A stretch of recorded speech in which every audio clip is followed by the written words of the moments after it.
नमस्कार, मैं रवीश कुमार। पहलगाम में आतंकवादी हमले को दूर से देखना किसी के लिए संभव नहीं है। आतंकवादियों ने जिन 28 भारतीयों को मारा है, 17 लोगों को घायल किया है, उन्हें भले आप कल तक नहीं जानते थे, लेकिन आज जानते भी हैं और उनसे जुड़ा हुआ महसूस भी कर रहे हैं। निश्चित रूप से इस हमले का सदमा घर घर पहुंचा है। लोगों के पास संवेदना के शब्द कम पड़ रहे हैं, शायद इसलिए भी बहुत गुस्से में हैं। उम्मीद है आप इस वीडियो को पूरा देखेंगे, समझने का प्रयास करेंगे कि किन सवालों के जवाब का इंतजार किया जाना चाहिए और अपने आक्रोश का निशाना किसे बनाना चाहिए और जिसे बनाना चाहिए उसे ना बनाकर किसे बनाया जा रहा है। धर्म पूछकर मारा है तो जाहिर है लोग और गुस्से में हैं। उनका गुस्सा धर्म पूछने के कारण भी भड़का है, लेकिन इस गुस्से में भी हमें आतंकवाद के चेहरे को नहीं भूलना चाहिए। वह तब भी उतना ही भयावह और क्रूर है, अमानवीय है, जब वह धर्म पूछे बिना बेकसूर लोगों को निशाना बनाता है, मार देता है। यूपी के शुभम द्विवेदी को कश्मीर से प्यार हो गया होगा। कानपुर के रहने वाले शुभम की इसी फरवरी में शादी हुई। शादी के बाद भी गए और कश्मीर इतना अच्छा लगा, फिर से गए। उनकी पत्नी ऐशान्या ने कहा कि आतंकवादियों ने शुभम से उनका नाम पूछा और कलमा पढ़ने को कहा। जब नहीं पढ़ पाए तो सर में गोली मार दी। उनकी पत्नी ने आतंकवादियों से कहा कि मुझे भी मार दो, तो आतंकवादियों ने मना कर दिया और कहा जाकर अपनी सरकार को बता दो हमने क्या किया है। पुणे की असावरी जगदाले का बयान छपा है। उनके पिता से कलमा पढ़ने को कहा, जब नहीं पढ़ पाए तो गोली मार दी। हरियाणा के लेफ्टिनेंट विनय नरवाल की शादी तो 16 अप्रैल को ही हुई थी। हिमांशी के साथ कश्मीर गए। कितने उत्साह से उन्होंने कश्मीर जाने की योजना बनाई होगी। उनकी जिंदगी की नई शुरुआत कश्मीर से हो रही थी, लेकिन आतंकवादियों ने हमेशा हमेशा के लिए जख्म दे दिया। कर्नाटक की पल्लवी और उनके बेटे की तस्वीरें तमाम अखबारों में छपी हैं। उनके पति मंजूनाथ की भी हत्या कर दी गई। ना देखा जाता है, ना दिखाया भी जाता है। 43 वर्षीय प्रशांत कुमार सतपथी ओडिशा के बालासोर जिले के सारागांव पंचायत के मूल निवासी थे। जब आतंकवादियों ने गोलीबारी की तब वो अपनी पत्नी और 9 साल के बेटे के साथ थे। गोलीबारी की चपेट में आ गए और मौके पर ही उनकी मौत हो गई। पहलगाम के ही सैयद आदिल हुसैन शाह को आतंकवादियों ने क्यों मारा होगा? आदिल पहलगाम में घोड़ा चालक के रूप में काम करते थे। परिवार में कमाने वाले अकेले थे। ये किस्से नहीं हैं, हादसे हैं। अलग अलग अखबारों में पढ़ते पढ़ते सब कुछ धुंधला सा होने लगा। उन लोगों के नाम बार बार घूमने लगे जिसे सरकार ने जारी किया है। सुशील नाथ्याल, सैयद आदिल हुसैन शाह, हेमंत जोशी, विनय नरवाल, अतुल श्रीकांत मोनी, नीरज, बितन अधिकारी, सुदीप न्यूपाने, शुभम द्विवेदी, प्रशांत कुमार सतपथी, मनीष रंजन, एन रामचंद्रन, संजय लक्ष्मण लाली, दिनेश अग्रवाल, समीर गुहार, दिलीप दसाली, जे सचांद्रा मोली, मधुसूदन सोमी सेट्टी, संतोष जगड़ा, मंजुनाथ राव, कस्तूबा गनवोते, भारत भूषण, सुमित परमार, यतेश परमार, तगे हालिंग, शैलेश भाई, हिम्मत भाई कलाथिया। इनमें नौसेना के अधिकारी हैं, आईबी के अधिकारी हैं जो कश्मीर घूमने गए थे। अरुणाचल प्रदेश, ओडिशा, पश्चिम बंगाल, बिहार, यूपी, उत्तराखंड, हरियाणा, तेलंगाना, कर्नाटका, केरला, तमिलनाडु, महाराष्ट्र, गुजरात, चंडीगढ़ और नेपाल के लोग पहलगाम गए थे। आतंकवादियों ने एक साथ कितने परिवारों और कितने राज्यों में अपनी दहशत पहुंचा दी है। यह वक्त है इन सभी को अपनी प्रार्थनाओं और यादों में शामिल रखने का। दर्जनों परिवार हमेशा हमेशा के लिए इन जख्मों की चपेट में आ गए। आतंकवाद जब हमला करता है तो पुराने हमलों में मारे गए लोगों के परिवारों में भी जख्मों को हरा कर देता है। आम नागरिक से लेकर सेना, अर्धसैनिक बलों और पुलिस के जवानों के परिवारों में भी 21 अप्रैल को फिर से हमला हुआ होगा। जिस जगह पर हमला हुआ है वह दक्षिण कश्मीर का सबसे लोकप्रिय इलाका माना जाता है। इसकी सुंदरता को निहारना कश्मीर आने वाले लोगों की चाहत का हिस्सा माना जाता है। अब इस पर दाग लग गया। बैसरन को छोटा स्विट्जरलैंड कहा जाता है। इसके भरोसे स्थानीय पर्यटन का कारोबार फलता फूलता रहा है, लेकिन अब सब पर मारे गए लोगों का खून बह रहा है। आतंकवाद ने इस हरियाली को लाल कर दिया। 22 अप्रैल की दोपहर यहां हजारों की संख्या में पर्यटक थे। कहीं संख्या 2000 छपी है, कहीं 1500, सवाल उठता है कि इस ऊंचाई तक जाने के रास्ते में क्या सुरक्षा थी? जहां पर लोग जमा थे वहां पर क्या सुरक्षा थी? अगर सुरक्षा थी तो आतंकवादियों पर जवाबी कार्रवाई क्या हुई? आतंकवादी अपनी कार्रवाई करने के बाद फरार कैसे हो गए? उसी वक्त उन्हें क्यों नहीं ढेर किया गया? एक भी ढेर नहीं हुआ, ना मौके पर कोई पकड़ा गया। जहां हजारों लोग जाते हों वहां पर सुरक्षा व्यवस्था कैसे खराब हो सकती है? इसकी जवाबदेही किसकी है? क्या अभी तक किसी के खिलाफ कार्रवाई हुई? आतंकवादियों का धर्म पूछकर मारना बता रहा था कि वे इस बात को लेकर निश्चिंत थे कि आसपास कोई सुरक्षा नहीं है, उन्हें कोई रोकने वाला नहीं। यहां मैं भारत के दृढ़ संकल्प को दोहराना चाहूंगा कि टेररिज्म के खिलाफ हमारी जीरो टॉलरेंस की पॉलिसी है। भारत का एक एक नागरिक इस कायरतापूर्ण हरकत के खिलाफ एकजुट है। मैं इस मंच से देशवासियों को आश्वस्त करता हूं, घटना के मद्देनजर भारत सरकार वो हर कदम उठाएगी जो जरूरी और उपयुक्त होगा। और हम सिर्फ उन लोगों तक नहीं पहुंचेंगे जिन्होंने इस घटना को अंजाम दिया है, हम उन तक भी पहुंचेंगे जिन्होंने पर्दे के पीछे बैठकर हिंदुस्तान की सरजमी पर ऐसी नापाक हरकतों की साजिशें रची हैं। ऐसी हरकतों का जिम्मेदार और इसके जिम्मेदार लोगों को आने वाले कुछ ही समय में जोरदार तरीके से नजर आएगा। मैं देशवासियों को आश्वस्त करना चाहता हूं। घटना की सूचना मिलते ही गृहमंत्री अमित शाह कश्मीर के लिए रवाना हो गए। 23 अप्रैल को पीड़ित परिवारों से भी मिले और घटना स्थल का दौरा करने गए। उम्मीद है गृहमंत्री प्रेस कॉन्फ्रेंस भी करेंगे और सारी जानकारी देश को देंगे। देश जानना चाहता है कि जहां पर हमला हुआ वहां सुरक्षा व्यवस्था क्या थी, किसकी चूक थी, क्या पहले से कोई खुफिया जानकारी मिली थी? 19 अप्रैल को प्रधानमंत्री मोदी जम्मू जाने वाले थे, तब तो सुरक्षा की कवायद हुई ही होगी, खुफिया तंत्र को भी अलर्ट किया गया होगा। तो क्या किसी को पता नहीं चला कि इस तरह का हमला करने की तैयारी है? जबकि सरकार के सामने ऐसा इतिहास भी था। जब भी अमेरिका से कोई आता है कश्मीर में आतंकी हमला होता है। इंडियन एक्सप्रेस में शुभजीत रॉय की रिपोर्ट छपी है। इस बार भी अमेरिका के उपराष्ट्रपति जेडी वैंस जयपुर में ही थे जब हमला हुआ। तो सरकार ने इतिहास से क्या सीखा? आखिर जहां 1,500-2 हजार लोग हों उस जगह को आप बिना सुरक्षा के कैसे छोड़ सकते हैं? इन पर्यटकों को क्या कोई एडवाइजरी जारी की गई? अमेरिका तो अपने नागरिकों के लिए एडवाइजरी जारी करता है कि दुनिया के किस देश में जाना सुरक्षित है और किस देश में जाना असुरक्षित। तो भारत सरकार ने अपने पर्यटकों के लिए क्यों नहीं एडवाइजरी जारी की? लोग बयान दे रहे हैं कि 20 मिनट तक गोलीबारी होती रही। इंडियन एक्सप्रेस ने लिखा है कि शुरू में लोगों को लगा कि ये पुलिस वाले हैं, क्योंकि अपनी यूनिफॉर्म में आए थे, नाम पूछकर गोली चलाने लगे। आप इस मामले में इंडियन एक्सप्रेस की पूरी रिपोर्ट पढ़ सकते हैं। कई रिपोर्ट विस्तार से की गई है। लोगों को समझना चाहिए कि पर्यटकों की हत्या को लेकर ईमानदारी कौन बरत रहा है। आप सरकार से जवाब मांगे बगैर इस घटना को लेकर ईमानदार नहीं हो सकते। 2019 में पुलवामा में इतना बड़ा हमला हुआ, क्या किसी की जिम्मेदारी तय हुई? पूर्व राज्यपाल ने इतने आरोप लगाए, उनका क्या हुआ? क्या गोदी मीडिया ने कभी उन सवालों को गंभीरता से लिया? पुलवामा के समय भी सवाल उठे, लेकिन उन पर जवाब देने के बजाय जन समर्थन और जनादेश का सहारा लिया गया। चुनाव जीतना अलग बात है, इन बातों का जवाब चुनाव जीतने के बाद शुरू होता है, जो आज तक नहीं दिया गया। पुलवामा से पहले पठानकोट एयरबेस पर हमला होता है, क्या जवाबदेही तय हुई? 14 कश्मीरी पंडितों की हत्या हुई, क्या किसी की जवाबदेही तय हुई?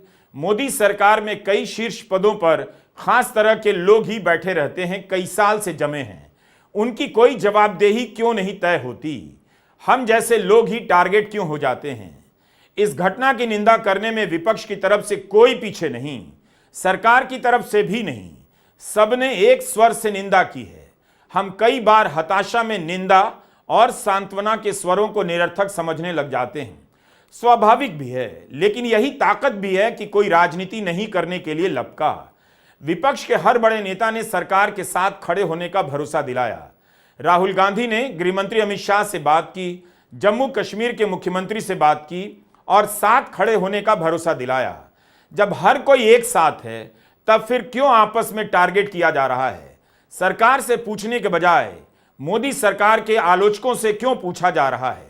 The Congress party unequivocally condemns this cowardly act of terror and those responsible for it in the strongest possible terms. This attack is a direct assault on the unity and integrity of our nation. ये बहुत अजीब बात है।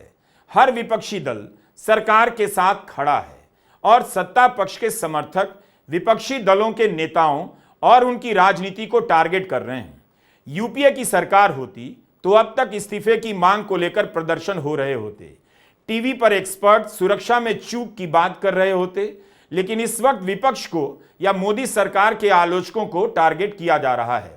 पत्रकार राहुल पंडिता ने x पर लिखा है, इस नाकामी को कोई भी कुतर्क या बकवास से नहीं छुपा सकता। सुरक्षा से जुड़ी हर तरह की एजेंसियों की यह नाकामी है, सभी एजेंसियों की उनकी लापरवाही का नतीजा है, उनके कहने का मतलब है। द हिंदू की पत्रकार विजयता सिंह ने एक्स पर लिखा है कि 7 और 8 अप्रैल को गृहमंत्री ने जम्मू कश्मीर की सुरक्षा को लेकर समीक्षा बैठक की, क्योंकि 27 मार्च को कठुआ में घुसपैठी आतंकवादियों ने एक हेड कांस्टेबल समेत 4 पुलिसकर्मियों की हत्या कर दी। इस एनकाउंटर में 2 आतंकवादी तो मारे गए, 2 की तलाश अब भी हो रही है। इसके बाद भी पहलगाम को लेकर सुरक्षा का यह हाल क्यों रहा? कश्मीर को दुनिया की सबसे ज्यादा मिलिटराइज्ड जोन माना जाता है। वहां पर इस तरह से खुलेआम आतंकी हमला हो जाता है।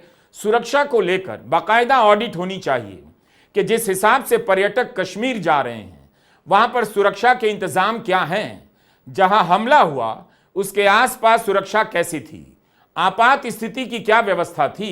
पिछले हफ्ते पाकिस्तान के सेनाध्यक्ष ने द्विराष्ट्रवाद के सिद्धांत की तारीफ कर दी, तब क्यों नहीं किसी के कान खड़े हुए कि अचानक से पाकिस्तान इस तरह की भाषा क्यों बोल रहा है?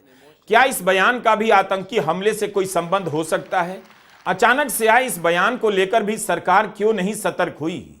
कहीं यह आदमी किसी नई सनक को अंजाम तो नहीं देने जा रहा? यह सोचना चाहिए था। सरकार को बताना चाहिए कि इस बयान के बाद उसने क्या आकलन निकाला। यह भी बताना चाहिए कि आतंकवादी तहव्वुर राणा को भारत लाया गया है। इसका संबंध मुंबई हमले से रहा है, जिसमें पाकिस्तान की भूमिका सामने आई है। तो क्या इसका भी कोई संबंध हो सकता है? सरकार क्या कार्रवाई करेगी उसे समय मिलना चाहिए, दिया भी जाना चाहिए तय करने के लिए, लेकिन उसे जवाब भी देना चाहिए कि सुरक्षा में कैसे चूक हो गई। 24 घंटे से ज्यादा समय हो चुके हैं, अभी तक इन सवालों के जवाब देश के सामने नहीं है। हमला आतंकवादी का हुआ है और बीजेपी के सांसद निशिकांत दुबे क्या कह रहे हैं? क्या वे संविधान बदलने की बात नहीं कर रहे? क्या यह समय है संविधान की आत्मा पर प्रहार करने का? अनुच्छेद 26 से लेकर 29 तक खत्म कर देने की बात क्यों कर रहे हैं? निशिकांत दुबे ने एक्स पर लिखा है, देश का बंटवारा जब हिंदू और मुसलमान के नाम पर हो गया तो केवल वोट बैंक के लिए अल्पसंख्यक के नाम पर मुसलमानों को ज्यादा अधिकार देकर हिंदुओं को दोयम दर्जे का नागरिक बनाने वालों को आज पहलगाम की घटना पर बताना चाहिए कि आज की हत्या धर्म के आधार पर की गई या नहीं। लानत है सेकुलरवादी नेताओं पर, आर या पार पाकिस्तान के कब्जे का कश्मीर हमारा होगा। धैर्य रखिए, यह मोदी की सरकार है जिसके गृहमंत्री अमित शाह जी हैं। संविधान का आर्टिकल 26 से 29 तक खत्म करने का समय है। हमला आतंकवादी ने किया है और आप बदलना संविधान चाहते हैं। निशाना पाकिस्तान होना चाहिए तो निशाना संविधान है। तो आपको देखना है कि इस हमले का फायदा कौन उठा रहा है। क्या आतंकी हमले का जवाब देने के लिए संविधान को बदला जाएगा? धार्मिक स्वतंत्रता के अधिकार को खत्म किए बिना आप आतंकवाद से नहीं लड़ सकते। यह कैसी राजनीति है इस वक्त की? आपका इरादा क्या है? क्या जनता को भीड़ समझ रहे हैं कि जिस भी दिशा में हाँक देंगे चली जाएगी? विपक्ष के नेता अपने बयानों को लेकर संयम बरत रहे हैं, तौल तौल कर बोल रहे हैं कि इस वक्त सरकार की ज्यादा आलोचना भी ना करें और सवाल भी पूछ लें, लेकिन बीजेपी के नेता बेलगाम होकर कुछ भी बोल रहे हैं। क्या आपको याद है कि जब लोकसभा के चुनाव हुए तब प्रधानमंत्री मोदी जम्मू कश्मीर प्रचार करने तक नहीं गए, एक सभा तक नहीं की। बीजेपी ने जम्मू और उधमपुर में चुनाव भी जीता, लेकिन कश्मीर घाटी में एक भी सीट पर अपने उम्मीदवार नहीं उतारे। बीजेपी की राजनीति के लिए कश्मीर का कितना महत्वपूर्ण रोल है, लेकिन 370 हटने के बाद पहले चुनाव में बीजेपी ने घाटी में अपने उम्मीदवार नहीं उतारे। सरकार और बीजेपी की तरफ से देश को भरोसा दिया जाता रहा, आतंकवाद काबू में है, कश्मीर सामान्य स्थिति में लौट आया है। लोगों ने इस पर भरोसा भी किया, कश्मीर जाना शुरू कर दिया। लेकिन खुद प्रधानमंत्री मोदी धारा 370 की समाप्ति के करीब 5 साल बाद जून 2024 में कश्मीर गए। कश्मीर में आतंकवाद कुछ समय के लिए भले शांत हो जाए, लेकिन सर उठाता ही रहता है। आतंकी हमले की आशंका हमेशा बनी रहती है। तब भी करोड़ों लोगों ने इस आशंका को खारिज कर कश्मीर की यात्रा की। यह कम बड़ी बात नहीं है। पहलगाम के हमले को हाल के कई वर्षों में सबसे बड़ा आतंकी हमला बताया जा रहा है, लेकिन पुलवामा में सीआरपीएफ के काफिले को धमाके में उड़ा दिया गया। 40 से ज्यादा जवान शहीद हो गए और घायल भी हुए। क्या दोनों की तुलना हो सकती है? कौन बड़ा है, कौन छोटा है? उम्मीद है गोदी मीडिया पुलवामा हमले में मारे गए शहीदों के परिजनों को भी इस बहस में शामिल करेगा, क्योंकि कश्मीर में आतंकवाद की अंतहीन प्रक्रिया ने कभी किसी के जख्मों को भरने ही नहीं दिया। इसलिए इस वक्त हम सब की भाषा करुणा और संवेदना से भरी होनी चाहिए। आक्रोश को रोका नहीं जा सकता, लेकिन उसे देखा जा सकता है आक्रोश की दिशा क्या है। आक्रोश किसके खिलाफ है? आतंकवाद के खिलाफ या आतंकवाद के नाम पर अपनों के खिलाफ, संविधान के खिलाफ? कश्मीर की सड़कें वीरान हो गईं। आतंकवादी हमले की दहशत का सन्नाटा पसरा हुआ है। इक्का दुक्का आती जाती कारों से खामोशी टूटती है, लेकिन कारों के गुजरते ही फिर से चुप्पी छा जाती है। कश्मीर में सभी दलों ने बंद का आह्वान किया। भीतरी इलाकों में भी बंद का असर दिखा, दुकानें बंद रही।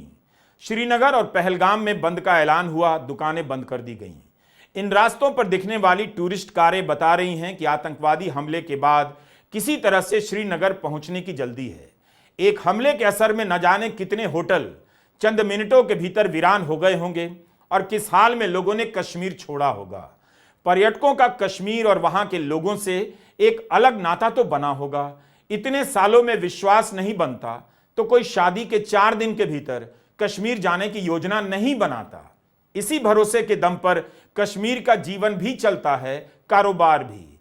2021 से 23 के बीच हर साल 1 से 2 करोड़ के बीच पर्यटक गए हैं। 2023 में तो 2 करोड़ से ज्यादा पर्यटक गए।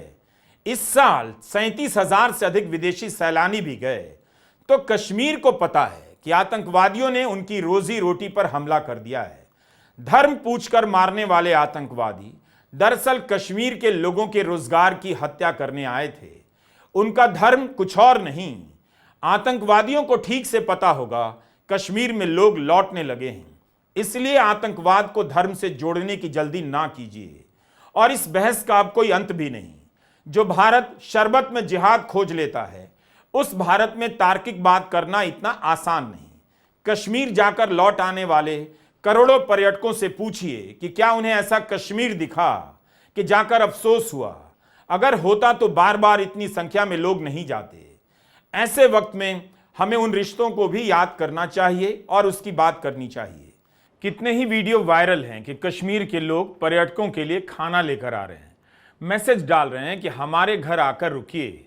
यह भी कश्मीर इसी वक्त दिख रहा है। पहलगाम टैक्सी यूनियन ने भी वीडियो डाला है कि यूनियन यात्रियों के साथ है। जैसे ही खबर आई कि कई हजार यात्री अपना टिकट कैंसिल कराना चाहते हैं, पहले लौटने के लिए रीशेड्यूल करना चाहते हैं, सरकार ने भी दखल देकर एयरलाइन कंपनियों से गुजारिश की कि श्रीनगर से उड़ानों की संख्या बढ़ाई जाए, टिकट कैंसिल के पैसे ना लिए जाएं, और विमान कंपनियों ने सारी मांगे मान ली हैं। 30 अप्रैल तक के टिकट कैंसिल के चार्ज फ्री कर दिए गए हैं। दरअसल उस वक्त हंगामा मच गया जब श्रीनगर से दिल्ली की फ्लाइट का टिकट 65,000 का और श्रीनगर से कोलकाता का टिकट 74,000 का हो गया। ट्विटर पर किसी ने स्क्रीनशॉट डाल दिया। अब टिकटों के दाम सामान्य हो चुके हैं। मैं संकल्प आज 23 अप्रैल 2025 को ये वीडियो पहलगाम से बना रहा हूँ। कल 22 अप्रैल 2025 को ठीक हमारे पीछे ये जो स्नो कैप पहाड़ियाँ हैं, उनके नीचे जो पाइन ट्रीज़ हैं, वहीं है बैसारन वैली। वहाँ पे 28 लोगों की निर्मम रूप से आतंकवादियों द्वारा हत्या कर दी गई। वो निर्दोष टूरिस्ट जो अपनों के साथ इस जगह को घूमने आए थे, उनका कोई कसूर नहीं था, उनको मार दिया गया। और कहा जाता है कि उनका धर्म पूछ के उन्हें मार दिया गया। और जब ये देखा और जब इस पे मैं लगातार न्यूज़ देख रहा हूँ कि बराबर इसी तरह से इस बारे में बात हो रही है, तो मुझे लगा कि क्योंकि हम जिंदा हैं फॉर्चुनेटली, तो मुझे लगा कि जिंदा कौमों को बात करनी चाहिए, इसलिए वीडियो बनाना बहुत ज़रूरी हो गया। कल जब यहाँ पे हमला हुआ तब हम लोग अरू वैली में थे, और जब हम लोग नीचे आ रहे थे तो करीब 4:30 बजे हमारे घर वालों के फ़ोन जब बजने शुरू हुए, जैसे ही हम नेटवर्क क्षेत्र में आए तो हमें पता लगा कि हमारे घर वाले बहुत ज़्यादा पैनिक में रो रहे थे, बिलख रहे थे, परेशान थे। हमारे होटल से हमको फ़ोन आ रहे थे कि सर हमें आपकी बड़ी चिंता हो रही है, आप लोग कहाँ पे हैं। हम लोग होटल आ चुके थे और उसके बाद हमने न्यूज़ देखनी शुरू की, और जैसे जैसे इवेंट्स अनफोल्ड हुए तो हमें समझ में आया कि घर वाले क्यों इतने परेशान थे। अचानक से जितने लोग हमारी सेवा में यहाँ पे हैं उनकी आंखें बदल गई, उनकी आंखें शर्म से झुक गई, उन कश्मीरियों की। इसलिए 2-4 बातें बहुत ज़रूरी हो गई कहना। सबसे पहले ये कि जो 28 लोग वहाँ पे मार दिए गए, जिनके परिवार उजड़ गए, उनके लिए किसी भी हद तक अगर संवेदना व्यक्त की जाए ना, वो पूरी नहीं हो सकती, क्योंकि वो लॉस इर्रिपेरेबल है। वो यहाँ पे क्या करने आए थे? वो ज़िंदगी का आनंद लेने आए थे, ज़िंदगी ही नहीं रही, परिवार उजड़ गए।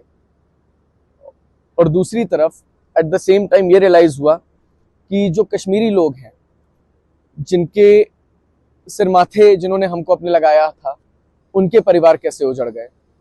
जब देखना शुरू किया कि लगातार बात हिंदू मुसलमान की हो रही है, तो ये कहना ज़रूरी हो जाता है कि जब एक हमला हुआ तो इमीडिएट रिलीफ जहाँ पे ये हमला हुआ वहाँ पे या तो पैरों से जाया जा सकता है, घोड़े से जाया जा सकता है। जब हमला चल रहा था उस समय जो लोग बचाए गए, उन्हें उन्हीं लोगों ने बचाया जिनको आप हिंदू मुसलमान में बांट रहे हैं। वो घोड़े वाले, जिनका धर्म ऑब्वियसली सबको पता है, उन्होंने अपने घोड़े पे बिठा बिठा के लोगों को नीचे तक लाए, रेस्क्यू किया, आर्मी के पास तक पहुंचाया। आर्मी को पहुंचने में जितना समय लगा, अभी हमारे ऊपर से हर 5 से 10 मिनट में हेलीकॉप्टर निकल रहे हैं। हम लोग लगातार कल से हेलीकॉप्टर की आवाजाही देख रहे हैं। मैं सही बताता हूं आपको कि इस नदी की आवाज के बीच में वो हेलीकॉप्टर की आवाज ने हमको रात भर सोने नहीं दिया। ये सन्नाटा हॉन्टिंग था। तो फियर रियल है, ऐसा नहीं है कि डर नहीं लगता, डर है। उसके बावजूद ये कहना चाहता हूं कि क्योंकि हम यहाँ हैं और खुशकिस्मती से आप सबके बीच में हैं, और जब तक ये वीडियो आएगा हम लोग अपने घर पे होंगे, ये बताना बहुत जरूरी है कि जब संवेदना उन परिवारों के साथ है जो उजड़ गए, जिनके परिवार के लोग मार दिए गए, तो संवेदना उन कश्मीरियों के साथ भी होनी चाहिए जिनको आतंकवाद से कोई लेना देना नहीं है। कश्मीर के लोग भी सन्नाटे में हैं। उनके लिए हर ऐसी घटना के बाद सफाई देने का मामला बन जाता है, अपनी निष्ठा साबित करने का। कितनी तेजी से वे संदेह के दायरे में आ जाते हैं। उन्हें यह भी पता है कि कितनी भी निंदा कर लें, उन पर यकीन नहीं किया जाएगा। तब भी दुकानें बंद रखी गईं और लोगों ने घटना की निंदा की। कभी यह नहीं सोचते कि स्थानीय लोगों के लिए कितना मुश्किल होता है हर वक्त इस आशंका में जीना और उनके आगे से किसी का बंदूक लेकर निकल जाना। उनकी गली से कोई गोलियां चलाता हुआ आ जाता है। उन्हें पता है कि आतंकी हमले का असर उन पर होता है। उनके काम धंधे सब बंद हो जाते हैं। कश्मीर की कई प्रभावशाली व्यापारिक संस्थाएं हैं। The Kashmir traders and manufacturers association, chamber of commerce and industries Kashmir, Jammu and Kashmir hoteliers club, travel association, transporters, restaurant owners, सबने बंद का समर्थन किया। पुंछ में दुकानदारों और कारोबारियों ने प्रदर्शन किया है। जम्मू कश्मीर स्टूडेंट्स एसोसिएशन ने लोगों से आह्वान किया है कि बंद में सहयोग कीजिए। ऑल पार्टीज हुर्रियत कॉन्फ्रेंस ने भी लोगों से अपील की है। कई जगहों पर लोगों ने कैंडल लाइट मार्च किया है और दुकानें बंद कर आतंकवाद के खिलाफ अपनी आवाज़ उठाई है। इस आतंकवाद का शिकार कश्मीर भी तो रहा है। अब ट्विटर पर लोग लिख रहे हैं, राज्य का दर्जा मिलने की बात भूल जाइए। कितनी आसानी से हम कश्मीर के स्थानीय लोगों की गरिमा और अधिकारों के बारे में भूल जाते हैं, उन्हें दुत्कारने लग जाते हैं। हम यह भी भूल गए कि कश्मीर में दुकानें बंद कर दी गईं। जब पर्यटक नहीं लौटेंगे तो उन दुकानों का खुला रहना भी बेमानी हो जाएगा। इसलिए आतंकवादियों ने कश्मीर पर भी हमला किया है। अच्छा होता कि जिस तरह से कश्मीर में दुकानें बंद की गईं, कश्मीर बंद किया गया, उनकी आवाज़ के साथ आवाज़ मिलाते हुए दूसरे राज्यों में भी इसी तरह आतंकवाद का प्रतिकार किया जाता। दुकानें बंद कर दी जाती, दफ्तर बंद कर दिए जाते। लेकिन हमले की शाम आईपीएल का मैच चलता रहा। आज भी 23 अप्रैल को आईपीएल के मैच तय हैं। हैदराबाद और मुंबई के बीच मैच खेला जाएगा। जब कश्मीर के लोग दुकानें बंद कर सकते हैं तो आईपीएल का मैच क्यों नहीं बंद हो सकता?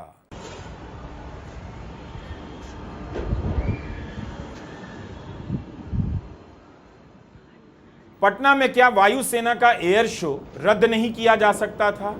एयर शो हुआ ही क्यों? क्या इसलिए कि बिहार में चुनाव है? मध्य प्रदेश में चुनाव था तो उस समय भोपाल में एयर शो किया गया। सोशल मीडिया पर तो लोग नफरत फैला रहे हैं, गुस्से के बहाने नफरत को सही ठहराने में लगे हैं, और यहां पटना में एयर शो हो रहा है। बिहार सरकार के सूचना विभाग ने एक्स पर लिखा है, स्वतंत्रता संग्राम के महानायक बाबू वीर कुंवर सिंह विजयोत्सव के अवसर पर जेपी गंगा पथ पर एरोबैटिक सूर्य किरण विमान के प्रदर्शन का लुत्फ उठाते माननीय मुख्यमंत्री श्री नीतीश कुमार जी। कार्यक्रम की तस्वीरें बीजेपी के उप मुख्यमंत्री सम्राट चौधरी ने जारी की हैं। इन तस्वीरों में आप अन्य मंत्रियों को भी देख सकते हैं। पहलगाम में आतंकवादी हमला हुआ है और यहां एक सरकार के मंत्री लुत्फ उठा रहे हैं। क्या बिहार सरकार, बीजेपी को और वायुसेना को सदमा नहीं पहुंचा? पटना में एयर शो क्यों हुआ? इन सवालों को क्यों गायब किया जा रहा है? अगर यही तस्वीर राहुल गांधी की होती तो आज गोदी मीडिया में क्या सवाल चल रहा होता? आतंकवादियों ने धर्म पूछकर मारा तो है, लेकिन हमें नहीं भूलना चाहिए कि ये आतंकवादी हैं। कई लोग फिर से अपनी दलील लेकर आ गए कि आतंकवाद का धर्म होता है। इस वक्त उनका गुस्सा समझा जा सकता है, उनसे कोई बहस नहीं। आतंकवादियों को पता है कि धर्म हमारा कमजोर मसला बन चुका है। भारत के गोदी चैनलों पर हर शाम महीनों हफ्तों हिंदू मुस्लिम डिबेट का आयोजन होता है। आतंकवाद को यह भी पता चल गया है कि उनकी बंदूक की गोली से अब कोई आवाज नहीं होती, इसलिए उन्होंने धर्म का इस्तेमाल किया। इसलिए आप धर्म के नाम पर नफरत फैलाकर आतंकवादियों का प्रयास सफल मत होने दीजिए। बहुत लोग इसे इसी अवसर के रूप में देख रहे हैं, माहौल बना रहे हैं। ऐसी कोशिशों से इस वक्त दूर रहिए। मैं क्यों ऐसा कह रहा हूं? 370 हटाए जाने के वक्त वादे किए गए, इससे शांति बहाल होगी, कश्मीरी पंडितों को इंसाफ मिलेगा, लेकिन कश्मीरी पंडितों पर हमले बढ़ गए। इस प्रावधान के हटाए जाने के 2 साल बाद मोदी सरकार ने खुद संसद में जानकारी दी कि 14 कश्मीरी पंडितों की हत्या कर दी गई। 2021 में श्रीनगर में दवाओं की दुकान चलाने वाले माखन लाल बिंद्रू की हत्या की गई।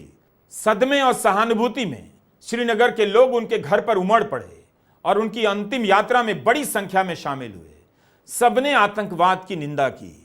कश्मीरी पंडितों की जब हत्या होने लगी तब पंडित बेचैन हो गए, असुरक्षित महसूस करने लगे। उस वक्त घाटी छोड़कर जाना चाहते थे। तब उनकी यह भी शिकायत थी कि उनके साथ देश खड़ा नहीं हुआ, लेकिन आतंकवादी का मंसूबा फेल हो गया। उसके बाद बिहार, यूपी से आए मजदूरों को मारा जाने लगा। 2024 में अलग अलग घटनाओं में बिहार के राजा शाह और अशोक चौहान की हत्या कर दी गई। 2024 में ही एक टनल प्रोजेक्ट में जम्मू कश्मीर, पंजाब और बिहार के 6 मजदूरों की हत्या कर दी गई। इस हमले में बडगाम के डॉक्टर शाहनवाज की भी हत्या कर दी गई। सितंबर 2024 में जम्मू कश्मीर पुलिस के हेड कांस्टेबल बशीर अहमद की कठुआ एनकाउंटर में मौत हो गई। सितंबर 2023 में अनंतनाग में एक एनकाउंटर की घटना में जम्मू कश्मीर पुलिस के हुमायूं भट्ट की मौत हो गई। सेना के 2 अधिकारी भी इस हमले में मारे गए। जब आतंकवादियों ने कश्मीरी पंडितों को निशाना बनाना शुरू किया, तब भी उन्हें पता था कि इनका धर्म क्या है, भले धर्म नहीं पूछा था। 2019 से 2021 के बीच 14 कश्मीरी पंडितों की हत्या आतंकवादियों ने की, क्योंकि आतंकवाद और इसकी योजना बनाने वाले देश की सेना जानती है कि भारत में लोग कश्मीरी पंडितों को लेकर आक्रोशित हो सकते हैं, उनकी हत्या के बाद आपस में भिड़ने लग सकते हैं और कश्मीर को लेकर भी भिड़ने लग जाएंगे। आतंकवादी हमला यह बताता है कि पाकिस्तान से मिलने वाली मदद अभी तक बंद नहीं हुई है। आतंकवादी चाहता है कि हम हिंदू मुसलमान के नाम पर झगड़ते रहें और इसके नाम पर कश्मीर से भी झगड़ने लग जाएं, ताकि कश्मीर अलग थलग पड़ जाए और आतंकवाद अपने इरादे में कामयाब होने लग जाए।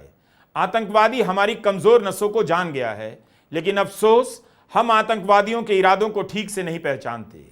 उसके पीछे खड़े मुल्क पाकिस्तान की सेना के मंसूबों को भूल जाते हैं। मुझे पता है सोशल मीडिया में क्या लिखा जा रहा है और गोदी मीडिया में क्या चल रहा है। गोदी चैनलों के एंकर चीख रहे हैं, चिल्ला रहे हैं। उनकी भाषा और दलीलों से सावधान रहिए। पाकिस्तान की बात करते करते अपने देशवासियों को भी ललकारने लग जाते हैं, कभी धर्मनिरपेक्षता के नाम पर, कभी शांति और बातचीत की बात करने वालों के नाम पर। गोदी मीडिया का गुस्सा मणिपुर को लेकर तो नहीं उबला, क्योंकि इससे उसका एजेंडा नहीं फैल रहा था। कश्मीर में आतंकवाद को लेकर गोदी मीडिया ने कब ईमानदारी से रिपोर्टिंग की, लाल चौक से रिपोर्टिंग की और सब कुछ शानदार होने का दावा किया ताकि मोदी सरकार की छवि बनी रहे। क्या कभी इस गोदी मीडिया ने सुरक्षा में कमियों को लेकर सवाल उठाया, सरकार को चेतावनी दी, सतर्क किया?